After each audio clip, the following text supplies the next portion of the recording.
আজি চাওক, আজি আমি বহুদিন ধৰি মূলতে আমাৰ অঞ্চলত বৃহত্তৰ ৰহমৰীয়া অঞ্চলত মুকালবাৰী, কানাইগাঁও আৰু ৰহমৰীয়াৰ বিভিন্ন সমগ্ৰ এলেকাটোত আজি কিছুদিন ধৰি প্ৰায় ৩-৪ মাহ ধৰি প্ৰায় বিদ্যুতৰ লুকাভাকু খেলি আছে। আমি বিভিন্ন সময়ত তেওঁলোকক অৱগত কৰিছোঁ, কিন্তু তেওঁলোকে এই বিদ্যুৎ যোগানৰ নিয়মীয়াকৰণৰ কোনো ধৰণৰ ব্যৱস্থা গ্ৰহণ কৰা নাই। তাৰ পৰিৱৰ্তে আমি দেখা পাওঁ একদম দীঘলীয়া বিভিন্ন ধৰণৰ মিটাৰ ৰিডিং নকৰাকৈ তেওঁলোকে বিলবিলাক পঠিয়ায়। এই ক্ষেত্ৰতো আমাৰ ৰাইজে হাৰাশাস্তি ভোগ কৰিছে।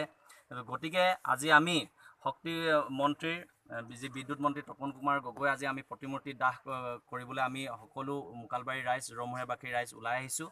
আৰু ইয়াৰ লগতে আমাৰ যি নাদুৱা চাইডিং টু অকলেণ্ড গড়কাপ্তানি পথ, আজি আপোনালোকে চাব বিজেপি চৰকাৰ পৰিৱৰ্তন হৈছে বুলি কৈ আছে, কিন্তু আপোনালোকে চাওক আজি আমাৰ এই অঞ্চলত আমাৰ এই গড়কাপ্তানি পথটো জৰাজীৰ্ণ কেনেকুৱা ধৰণৰ অৱস্থা হৈছে আৰু ৰাইজ এই অঞ্চলৰ ৰাইজে কেনেকুৱা ধৰণৰ জীয়াটো ভুগিবলগীয়া হৈছে আপোনালোকে নিশ্চয় প্ৰত্যক্ষ কৰিছে।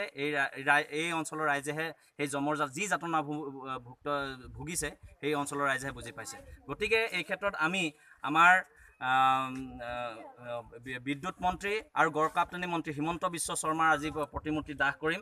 ইয়াৰ যোগেদি আমি তেওঁলোকক জনাই দিব খুজিছোঁ, অনাগত ভৱিষ্যত দিনত যাতে বিদ্যুৎ যোগান নিয়মীয়া যদি নকৰে আৰু এই গড়কাপ্তানি পথটো যদি নিৰ্মাণ নকৰে, ইয়াতকৈ আমি ভয়াৱহ আন্দোলন গঢ়ি তুলিবলৈ বাধ্য হ'ম।